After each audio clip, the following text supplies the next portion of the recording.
Anxiety doesn't feel like fear. That's what makes it so convincing. See, fear is easy to spot when it looks like panic, when it looks like shaking hands, spiraling thoughts, obvious dread. Most people know they're in fear. But anxiety rarely introduces itself that honestly. It shows up sounding intelligent, protective, and even spiritual. And very often it shows up sounding exactly like intuition. And that's where I lost years of my life.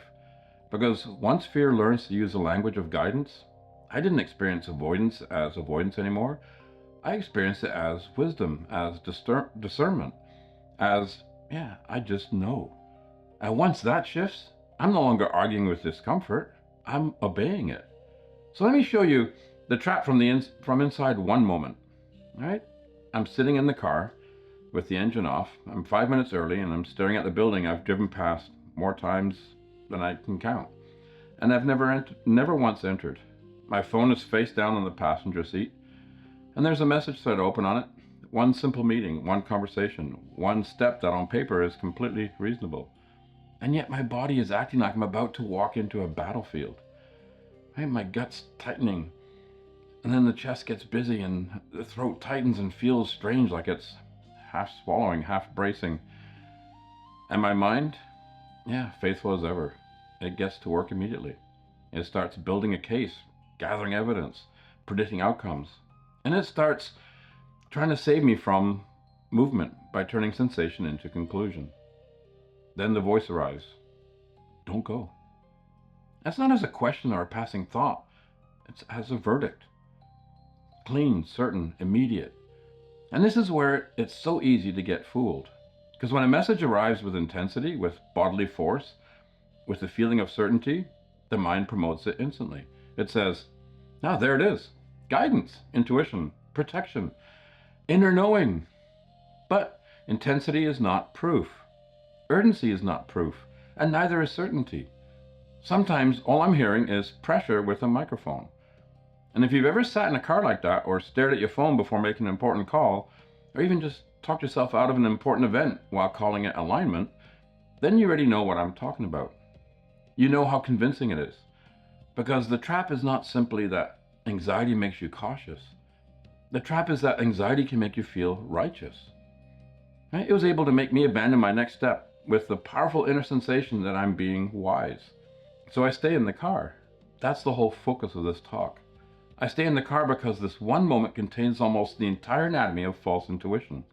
It contains body signal, mental narration, soul orientation, receiver distortion, and the difference between pressure and guidance. See, the real clincher is that's when my mind offers me the deal it always offers. Leave now, this feeling stops. Cancel now, the body will soften. Invent a good reason, and you can call retreat discernment. That's the disturbing part. It's that it's telling the truth. Because if I back out, yeah, I will feel better immediately. That is why for the longest time I worshipped relief, because relief feels like confirmation. But relief is not the same thing as truth. Relief only tells me that the pressure has now stopped. It doesn't tell me why it stopped. It doesn't tell me whether I avoided danger or I avoided growth. It doesn't tell me whether I honored guidance or betrayed it. It only tells me the charge came down. And if relief becomes my compass, I can literally spend years walking in circles while actually believing I'm being led. See, that pattern will build a smaller life and call it wisdom. So this is the point where something changed for me. Not in one grand awakening, or a huge thematic breakthrough. It was in 1,000 decision moments exactly like this one. See, I stopped treating the loudest inner signal as the highest authority. I started asking a different kind of question. Not, what am I feeling, or what am I afraid of, or even, what do I think this means? I started asking, what channel is speaking? Because there are channels, right? There's the body, there's the mind, and then there's guidance. And they do not speak in the same way, right? The body is real, but the body is not a prophet. The body is an instrument. It's a translator. It's a receiver registering load, readiness, memory, pace, and pressure.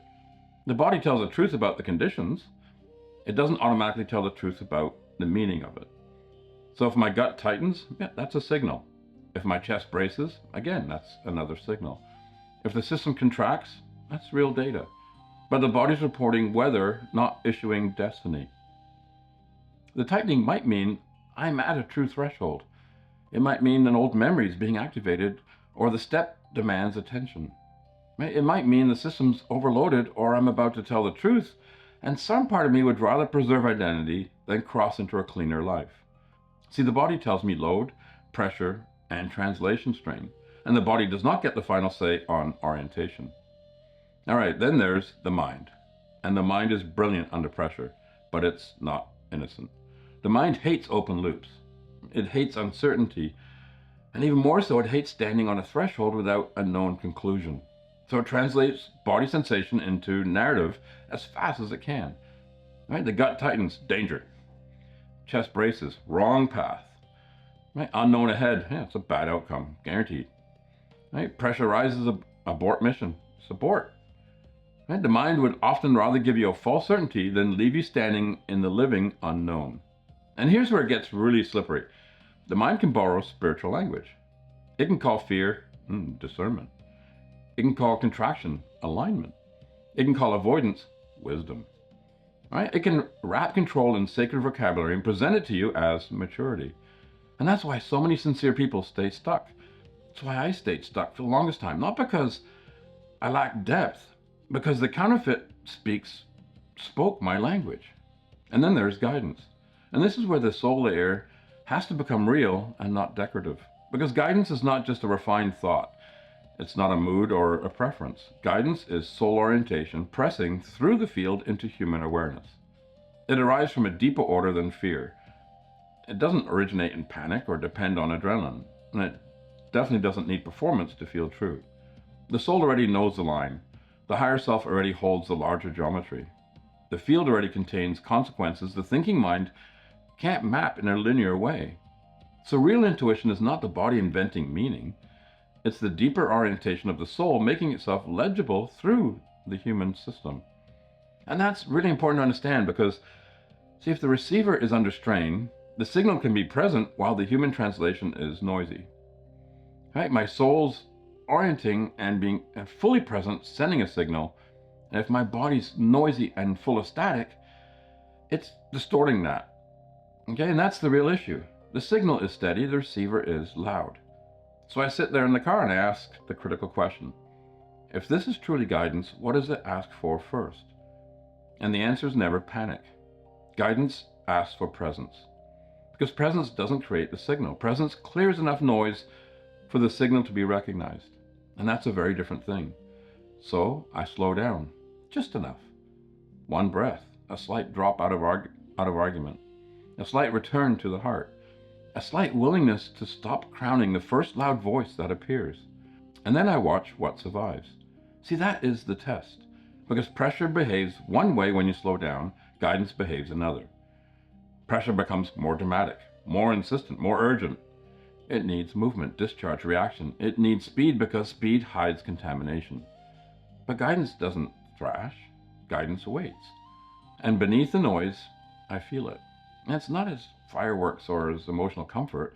I feel it as a perfect wave of peace, as a line, a quiet, it's usually clean, undramatic. Right? Go, but go clean was the message I got. And that was it. No speech, no flood of reasons, just a clear line with more weight than the entire storm around it. And that is how guidance arrives. It doesn't always make the body feel safe. It makes the direction clean. And that difference is everything. Because people often assume that if something's true, the body will instantly relax. Yeah, no. Sometimes the soul is calling you across a threshold the body has not yet learned to inhabit comfortably. Right? The body is built to preserve continuity. The soul is oriented to coherence. Those related, yeah, but they're not identical. So the tight gut does not disprove guidance. It reveals that the receiver is under load while the signal remains true. That's a very different understanding of human experience. And it took me a long time to understand that. Because for years, I unconsciously demanded that guidance arrive in a form my nervous system liked. I wanted truth to feel easy. I wanted direction to feel soothing. I wanted soul-level instruction to come wrapped in immediate bodily approval. But if I only trust what keeps me comfortable, I do not become intuitive, I become loyal to familiarity. And familiarity is one of the most sophisticated cages in our human life. So in that moment, I stopped negotiating with the anxious voice. I don't fight it, dramatize it, or worship it, and I definitely don't hand it a crown. I recognize it for what it is. Pressure is speaking, mind is narrating, body is bracing, but the line is still underneath. And then I just take one clean action. I pick up the phone, I send the message. I'm here, walking in now. Now pay attention to what happens next, because here's another place I would get confused. See, my body didn't instantly melt into bliss. Right? There were no angels in the windshield, no somatic peace drop, no heavenly sedation. My gut was still tight. My system was still activated, and my mind still wanted to comment. But underneath all of that, something clicked into place. This coherence. Not comfort, but just coherence. A kind of inner alignment, a reduction in self-division. A sense that even with sensation still moving, I'm no longer split against myself. And that is one of the signatures of real guidance. Right? It may not sedate you first, but once followed, it organizes you. So I realized I was learning channel discrimination. Right? The body reports, the mind interprets, and the soul orients. And if those are mixed together carelessly, life gets confusing really fast. If they're separated clearly, the whole inner world becomes more legible. Then intuition stops being a mystical theater and becomes something far more useful. A clean line. Actual guidance. The quiet orientation that survives slowing. And that is one of the tests I trust most. Does this message survive stillness? Because real guidance doesn't become hysterical when you breathe. It remains. It may deepen, it may clarify, but it doesn't need panic to stay alive. And then the second test is even simpler. What does it produce over time? Does following it make you cleaner in your word, straighter in your actions, more coherent in relationship, more honest, more whole? Because guidance pays in coherence. Pressure charges interest. That's the split. So let's summarize the moment clearly. My tightening gut was a body signal. My racing story was mind management. The shouting verdict was pressure trying to impersonate wisdom. The real intuition was the clean line beneath all that noise. Go, but go clean. And that is what I started recognizing. Because becoming intuitive is not about becoming more emotional, more psychic, more dramatic, or more obsessed with science. It's about learning not to promote the loudest signal to the highest throne. It's about becoming clear enough to recognize what carries soul weight and what merely carries force. And this is important because fear can shrink a whole life while wearing sacred clothing. If your inner guidance consistently makes your life smaller, tighter, more avoidant, more self-protective, there's a very good chance you're not following intuition. You're following urgency. See, the soul doesn't disappear because the body's loud. Guidance doesn't vanish because the mind is persuasive. The signal always remains. The work is recognition, separation, and learning to hear the clean line without bowing to the dramatic one. So I'll end where I began. I'm still in the car, 5 minutes early, hands on the wheel, building in front of me, old pattern pulling one way, clean line pulling another. And maybe you're in a moment like that right now. Maybe yours is a call, a conversation, a boundary, a truth you need to speak. A step you already know is a threshold. Then do something simple. Slow down enough to see what survives. Ask yourself one honest question. What in me is speaking right now? Pressure or the clean line? That question alone can change a life. And for the comments, don't give me a speech, just one word. Clean or urgent. That will tell you a lot. Thank you.